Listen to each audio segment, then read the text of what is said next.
Denver Autograph Collection. My sign of success.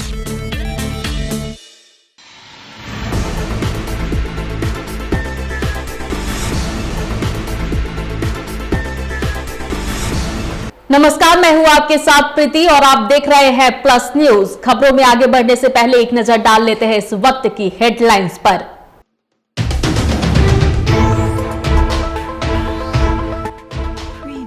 Tamil Nadu मामले पर सम्राट चौधरी का बयान, कहा सरकार और पूरा पुलिस महकमा बोल रहा है झूठ।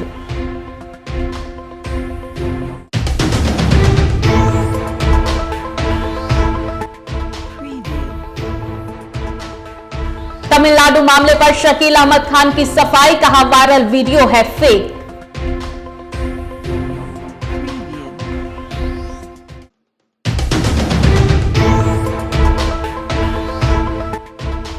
एनएमसीएच के डॉक्टर संजय कुमार लापता, जल्द से जल्द तलाशने की आग्रह।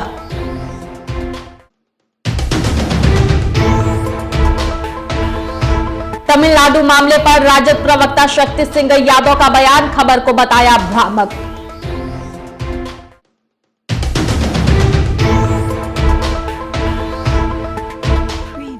बढ़ते हैं अब खबरों की ओर। तमिलनाडु में बिहारियों पर हमला किए जाने का एक वीडियो तेजी से वायरल हो रहा था, जिसके बाद अब पुलिस के द्वारा कहा जा रहा है कि तमिलनाडु में बिहारियों के साथ कोई मारपीट की घटना नहीं हुई है, जिसको लेकर बिहार विधानसभा परिसर में पूर्व मंत्री सम्राट चौधरी ने कहा कि इससे ज्यादा दुर्भाग्य की बात क्या हो सकती है कि सरकार और पूरा पुलिस महकमा झूठ बोल रहा है।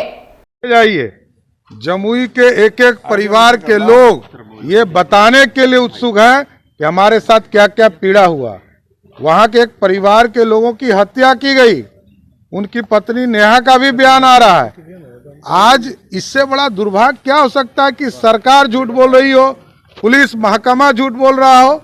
ये पूरी तरह गुमराह करने का प्रयास किया जा रहा है। ये अत्यंत ही दुर्भाग्यपूर्ण है। बिहार के नौजवान तमिलनाडु में बिहारी मजदूरों पर हुए हमले का एक वीडियो वायरल हो रहा है, जिसको लेकर लगातार विपक्ष सत्ता पक्ष पर कार्रवाई करने के लिए हमलावर है। वहीं सत्ता पक्ष लगातार इस मामले में अपनी सफाई दे रहा है। बता दें कि बिहार विधानसभा परिसर में कांग्रेस नेता शकील अहमद खान ने कहा कि तमिलनाडु के डीजीपी ने कहा है कि वह वायरल वीडियो फेक है। बिहार सरकार बहुत ही प्रोएक्टिव है और प्रोएक्टिव होकर के सीएम ने चिंता जताई, डीजीपी ने वहां बात करी और वहां के डीजीपी ने कहा कि ये जो वीडियो वायरल हो वो फेक है, लेकिन तथ्यों की जानकारी ऐसे तो हो जाएगी।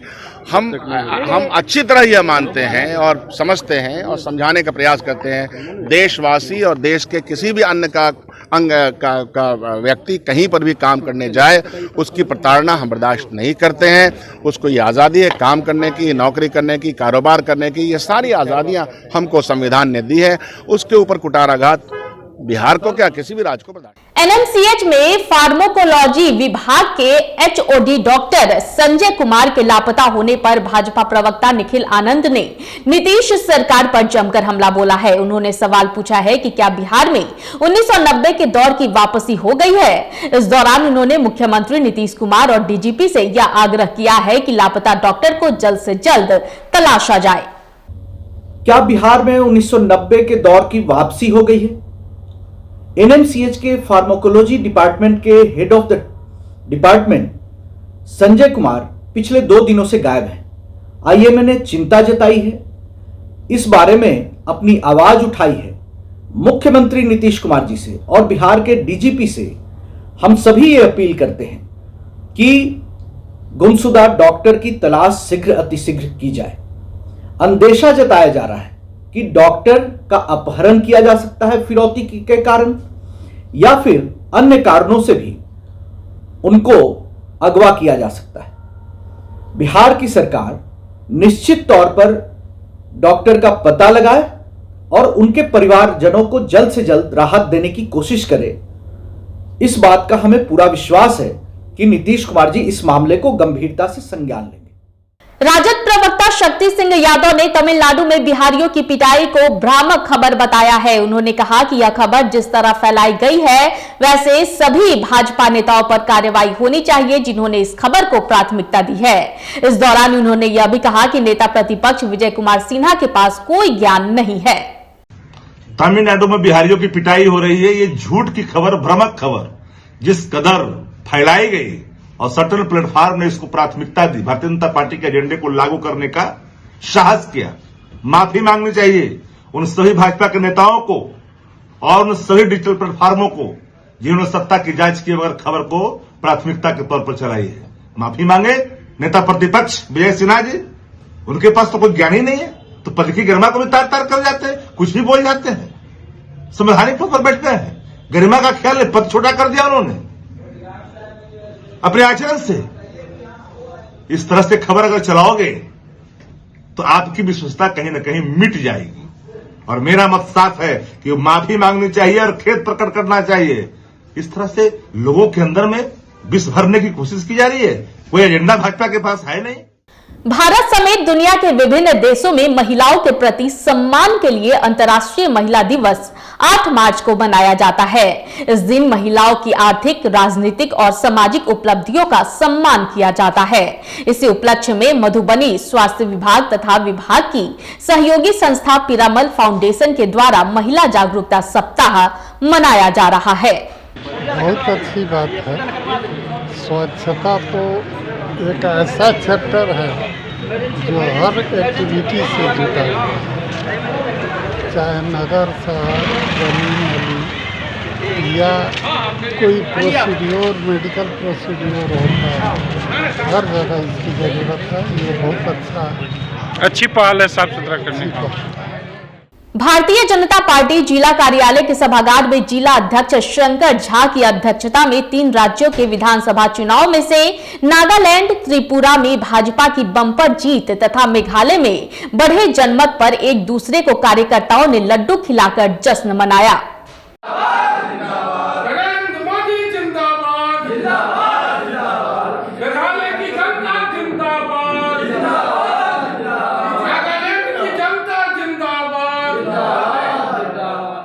बिहार विधानसभा परिसर में भाजपा विधायक हरिभूषण ठाकुर ने अपना बयान दिया है। उन्होंने कहा कि तमिलनाडु में बिहारी मजदूरों की पिटाई हो रही है और सरकार कान में रुई डालकर सोई हुई है। और हद तो तब हो गई जब उप मुख्यमंत्री वहां जाकर केक काट कर आ गए, लेकिन मजदूरों के प्रति संवेदना भी प्रकट नहीं की। रूप से वहाँ प्रताड़ित और पीड़ित किए जा रहे हैं मजदूर, उनको मारा पीटा जा रहा है, लेकिन बिहार की सरकार कान में रुई रख करके सोई हुई है। हद तो तब हो जाती है कि बिहार के डिप्टी सीएम वहां जाते हैं चार्टर प्लेन से और केक काटते हैं, मिठाई खाते हैं, लेकिन मजदूरों के संवेदना के प्रति एक शब्द नहीं बोलते हैं। यह निंदनीय है। जदयू के विधान पार्षद नीरज कुमार ने तमिलनाडु की घटना को लेकर बीजेपी पर जमकर निशाना साधा है। उन्होंने साफ तौर पर कहा है कि तमिलनाडु की घटना की जांच हुई है और इसमें भी बीजेपी लगातार फर्जीवाड़ा कर रही है। बीजेपी के जो लोग तमिलनाडु के हैं वो अपने स्तर से इस मामले को देख सकते हैं। तमिलनाडु की जो घटना है, जो मीडिया में आया, उसके बाद जो परस्पर विरोधी सूचनाएं मिल रही हैं, सरकार को जो ही जानकारी मिली सरकार ने इसको संज्ञान में लिया। अब ये परस्पर विरोधी सूचनाएं आ रही हैं, लेकिन ऐसे सवालों का राजनीतिकरण जो लोग करते हैं, मेरा उनसे सवाल है कि भाई आप तो देश में कमल खिला रहे हैं, तो तमिलनाडु में भी तो कमल खिल रहा होगा ना। तो सरकार तो अपना काम कर रही है, लेकिन भारतीय जनता पार्टी का पन्ना प्रमुख लोग क्या कर रहे हैं? यहाँ के नेताओं का क्या तमिलनाडु में प्रभाव नहीं है? इन लोगों का अपना प्रभाव का इस्तेमाल करना चाहिए। और बिहार के लोग अगर पीड़ा में हैं तो वहाँ पर जरूर मजबूती के साथ उनको खड़ा होना चाहिए। सरकार तो खुद संवेदनशील है, कार्रवाई कर रही है, लेकिन भाजपा ऐसे सवालों का राजनीतिकरण अगर करती है तो अपने पन्ना प्रमुख, बूथ प्रमुख का भी दायित्व निर्धारित करे। बिहार की पूर्व मुख्यमंत्री राबड़ी देवी ने भी तमिलनाडु की घटना को लेकर अपना बयान दिया है। मीडिया से बातचीत करते हुए उन्होंने कहा कि भाजपा पूरे देश को जलाना चाहती है, पूरे देश में अफवाह फैला रही है। इस दौरान उन्होंने साफ तौर पर कहा कि जो खबर सामने आ रही थी कि तमिलनाडु में बिहारी मजदूरों की पिटाई की जा रही है, वह खबर बिल्कुल गलत थी।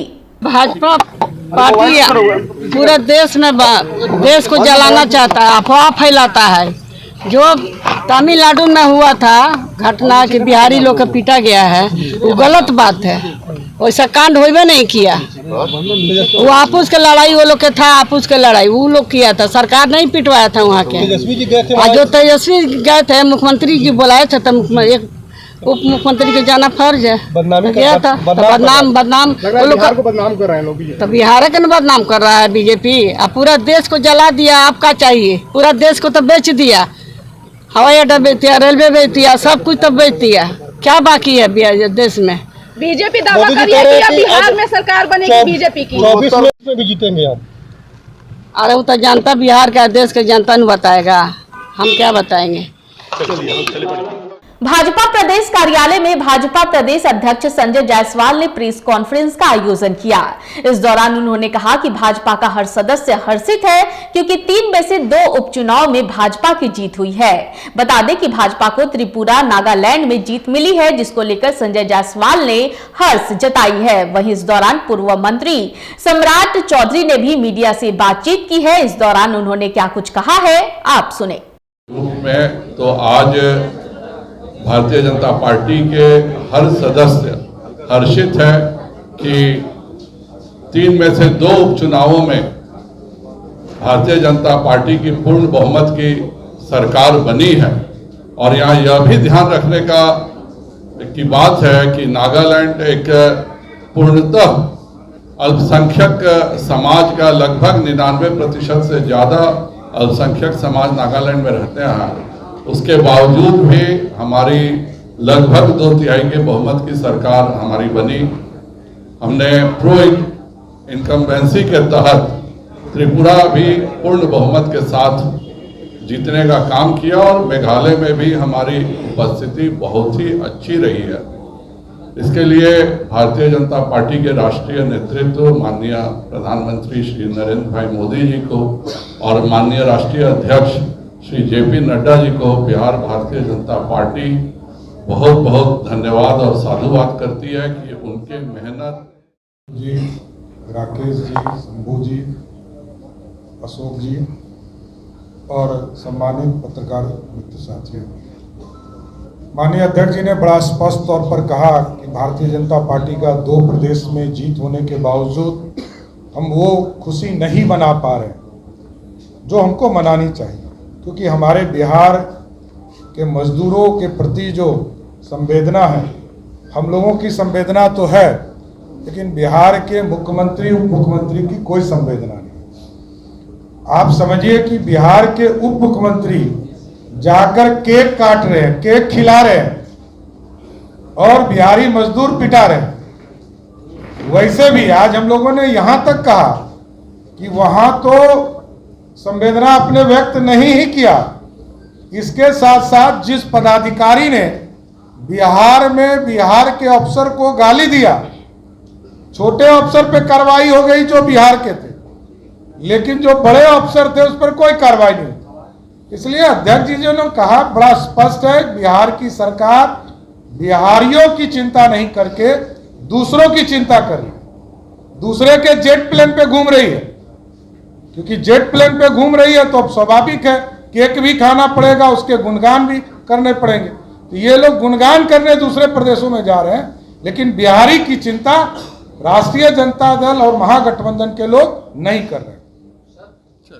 इस वक्त की बुलेटिन में फिलहाल इतना ही। मुझे दीजिए इजाजत, लेकिन देखते रहें प्लस न्यूज। नमस्कार।